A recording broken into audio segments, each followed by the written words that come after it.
Before starting, let's see what we have covered in the last class.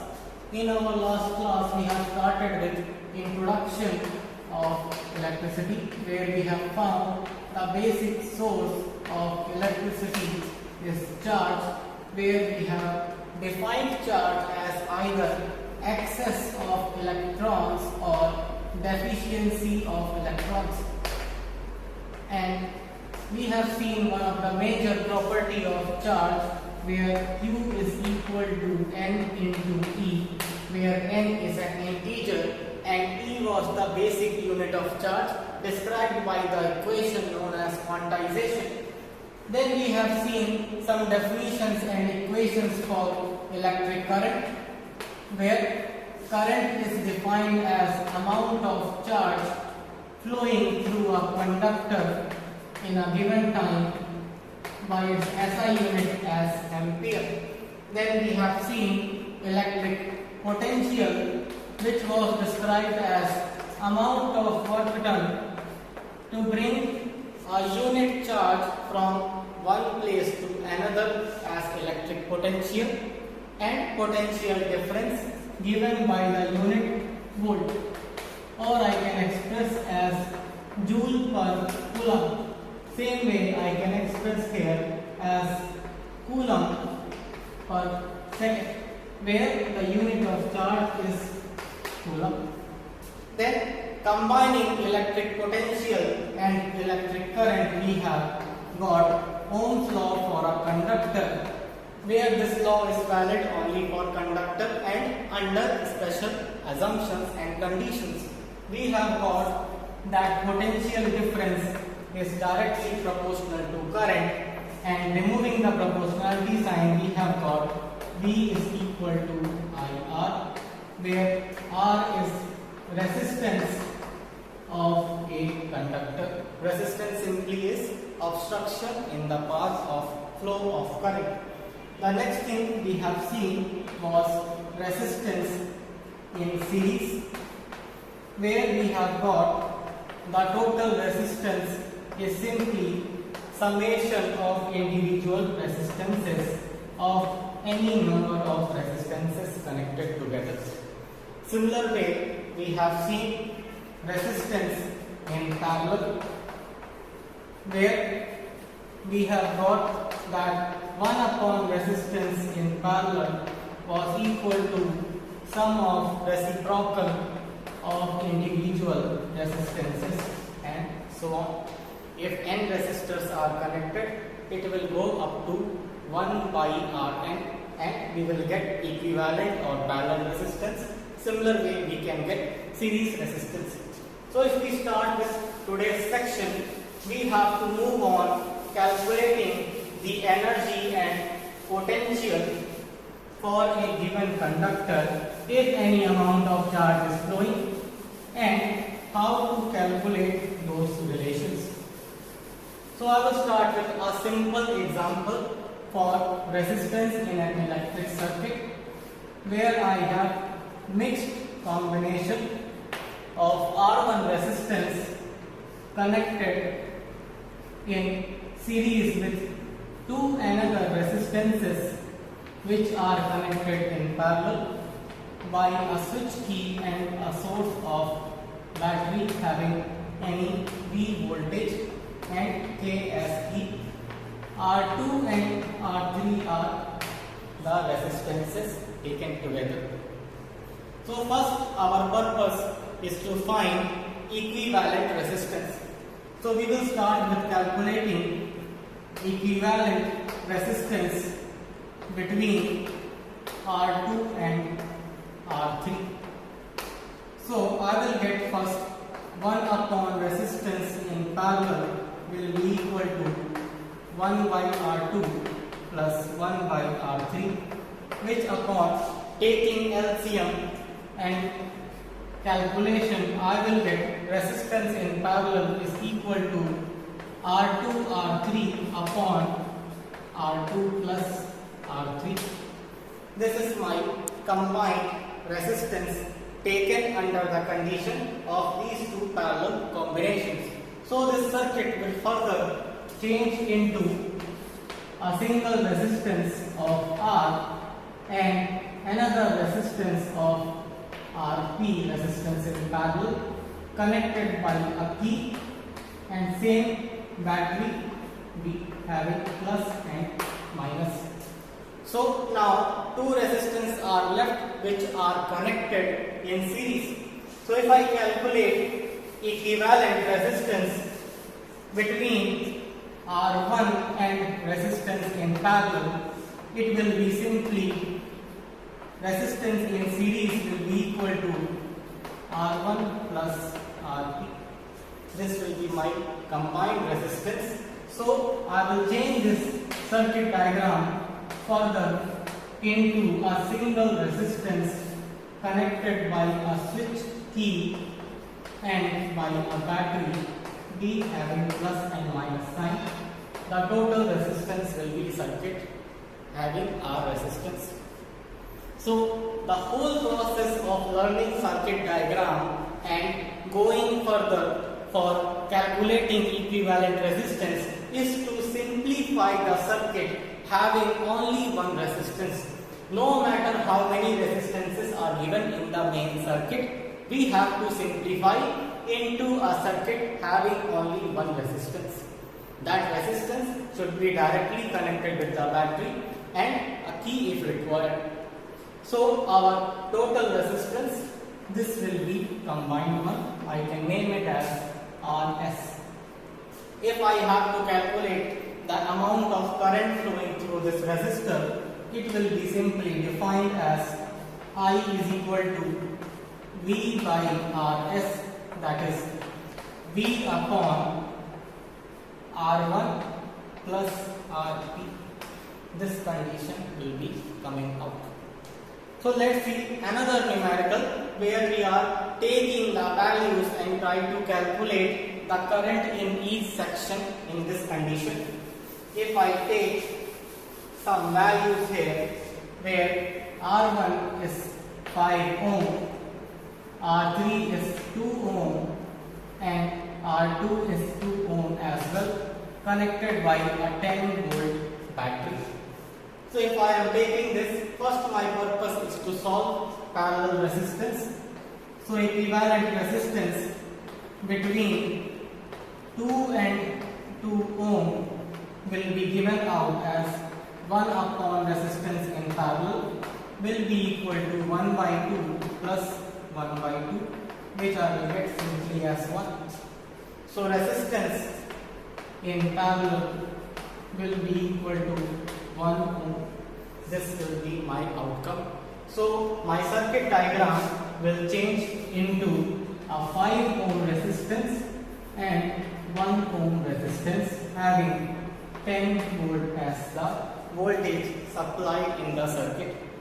If I further do the calculation between 5 and 2 ohm, I will get series combination where it will be simply addition of these values, that is 7 ohm condition. So if I keep it here, my resistance value will become 7 ohm here and remaining I have 10 volt as the voltage.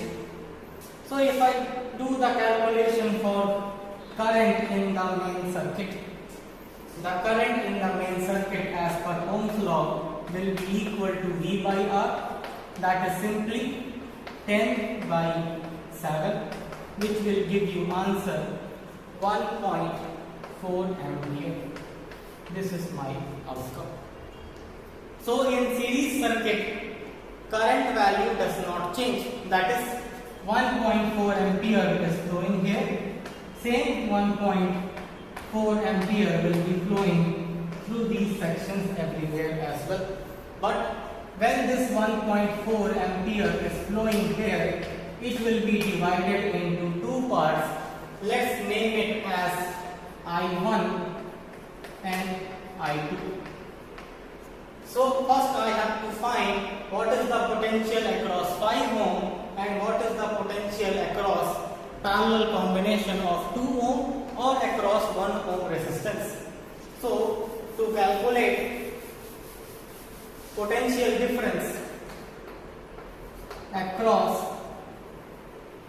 1 ohm combination, I will take the condition V is equal to IR, where I value is 1.4 and R value is 1. I will get 1.4 volt as the potential across each 2 ohm resistor. If I calculate the current I1, the current I1 will be given by V across 1 ohm upon resistance, that is 2 ohm. That will come out as 1.4 divided by 2, that is 0.7 ampere. Since both resistances are same, therefore current flowing through both sections will be also same, that is I2 will be also coming same as 0.7 ampere. Current will be equally divided into 2 parts. If both resistances are different, higher resistance will have low value of current and lower will have high value of current. That will be the outcome from such a relation. If I am connecting an ammeter in this circuit, what is the reading of that ammeter? That will be equal to 1.4 volt. If I am connecting a voltmeter across 2 ohm, what is the reading of that voltmeter? It will be 1.4 volt. If I am connecting a voltmeter across 5 ohm in parallel, I will get the reading of this as 8.6 volt, because 1.4 is here. So out of 10, remaining is 8.6, that will be across 5 ohm resistor. Okay. So our purpose of this section is mainly to get energy, how much energy any electrical equipment connected in the circuit will consume in a given time, and how is power rating so important for the calculation. So if I define energy, it is simply ability to do work, ability of a material or any conductor. Here in this case we are talking about ability of battery as well as ability of any electrical component connected in the circuit. So if I take electric potential difference equation, I have potential difference is equal to work done by charge, where charge is known as I into T from electric current equation.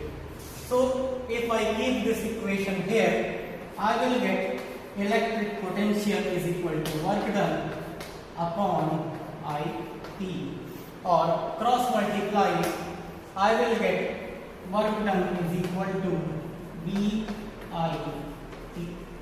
Potential difference, current and time are multiplied with each other to give work done. Work done is also known as energy. So this is the amount of heat energy dissipated by any material or any electrical equipment connected across electrical circuit. Now, how many different formats I can write? I know this is energy, so its SI unit will be joule. Since it is energy, it will always be a scalar quantity. Always energy is scalar. So if I substitute Ohm's law instead of V in this equation, if I write V is equal to IR in this equation, my outcome for work done will change into IR, I and T. So I will get a relation that will come out as I square RT. This is my work done condition. Again, it will be expressed in joules. We can express as ampere square ohm second. That also from here volt ampere second we can also call as joule. Up to your choice, whatever way we want to express work done in terms of unit. We can express directly as joule, or we can express volt ampere second or ampere square ohm second. Similar way, if I substitute current value from Ohm's law into this equation, that is I is equal to V by R. If I substitute it, I will get work done is equal to V by R into T. So I will get my work done as V square T by R, again in terms of Joule. So I have got three equations for work done. One is VIT, one is I square RT, third one is V square T by R. All are expressing similar condition. We can use whatever equation we require according to circuit. All the equations are going to give similar answer. If only current, resistance and time is given, we can go by this one. If resistance is not given, we can go by first equation. If current is not given, we can go by third equation. So just for saving time where we require other calculation of resistance or current in individual equations, just for saving time, we are making different equations. So directly our outcome can be faster. We can solve numericals faster. Then, if I summarize energy and write all the three equations on one side, it will be simply work done is equal to VIT, work done is equal to I square RT, and work done is equal to V square T by R. All three are work done. That is also known as energy. It is also known as heating effect of electric current.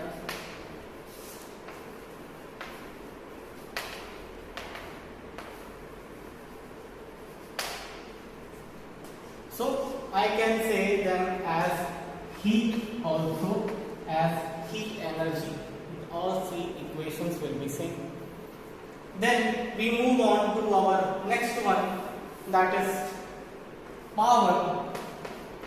Power is simply defined as work done or heat by time taken. So if I divide all of those three equations by time, my power equations will come out as VIT upon time, second one as I square RT upon time, or third one as V square T by R upon time. My outcome in every equation for power, time will vanish away. I will get these three equations for power. So I can directly calculate the relation for power, that is equals to VI. We have another method also for deriving the formula for power as VI. We are going to see that. Suppose if I directly take potential difference equation, if I take potential difference, how it will be expressed? Work done upon charge, where we know charge is known as current into time. If I substitute it here, I will get potential difference is equal to work done upon current into time. Just send current on the other side. If I just send current, I will get VI is equal to work done upon time. Power is defined as work done upon time, so directly this will become power. So I can remove the medium factor and I can directly write VI is equal to power. The SI unit of power is simply joule per second or watts. We can express in both ways. Higher units of power will be expressed as kilowatt 10 to the power 3, megawatt 10 to the power 6 and gigawatt 10 to the power 9 condition. Same way we can express for joule in terms of higher units. kilojoule, megajoule and gigajoule. So if I write here, it will be simply 1 kilojoule will be equals to 10 to the power 3 joule. 1 megajoule simply 10 to the power 6, and 1 gigajoule it will be 10 to the power 9 condition.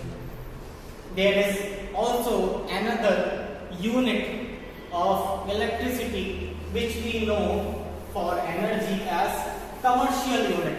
How in daily life we measure electricity, we measure in terms of energy, and a separate commercial unit is there.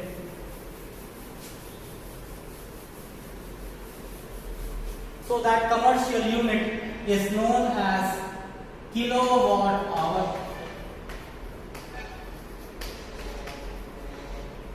Expressed in short form as small k capital W and small h. That means amount of energy spent by any electrical equipment having power rating as 1000 watt or 1 kilowatt, and how much energy or power it is using in 1 hour. That means 1 into 10 to the power 3 kilowatt into number of seconds in 1 hour, that is 3600. So if I express in terms of joule, 1 kilowatt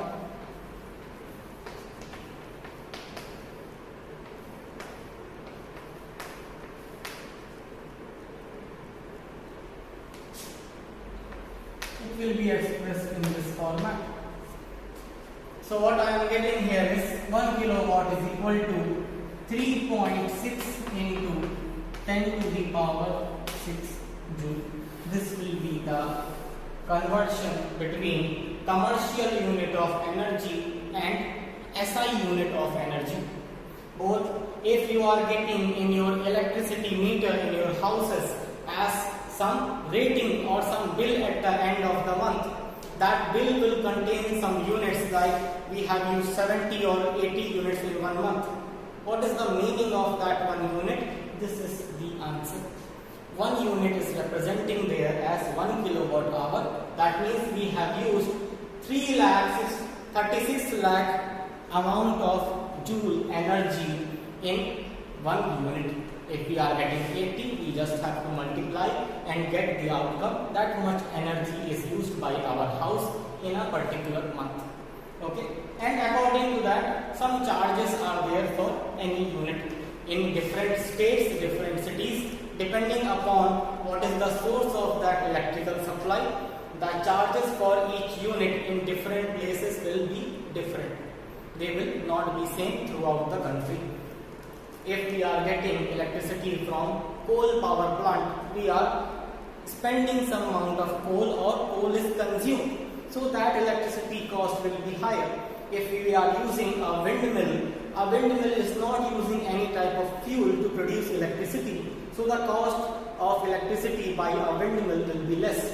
Similarly, if we are using hydroelectric power plant or any other type of power plant, the cost of electricity will vary upon the usage, upon the distance it is coming, and upon the industry. If the population is very less at any location and windmill is being used, the cost will be very less. If population will keep on increasing, according to that in that particular area, we require more electricity, therefore more production has to be done, hence it will require more output or more cost of that electricity. Okay. Now, if we move further, we have one relation between resistance and its relation with internal property, that is resistivity.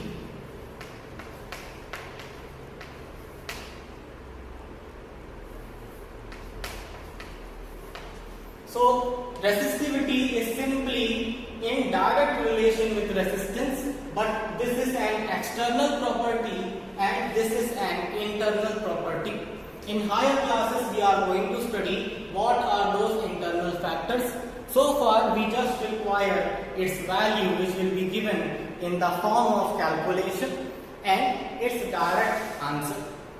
So we have a tabular section where all those values are given. We just have to use.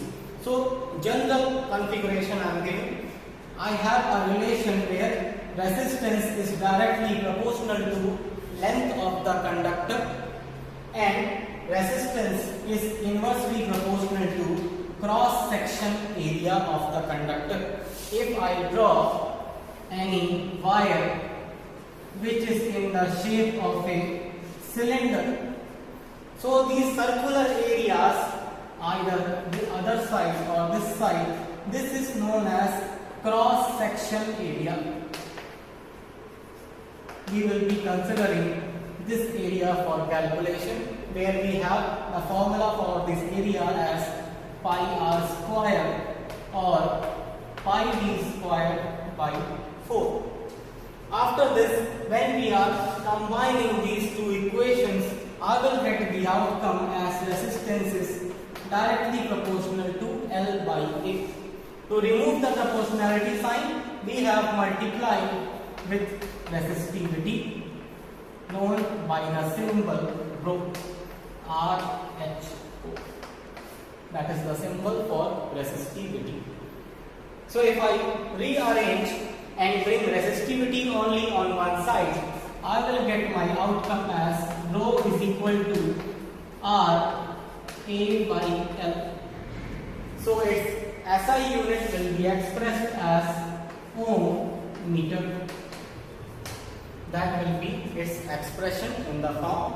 If area is 1 meter square, length is 1 meter, then resistance and resistivity both will become same. So from here we can define, if the length and cross section area of a conducting material are unity or 1, then resistance of a wire is equal to resistivity.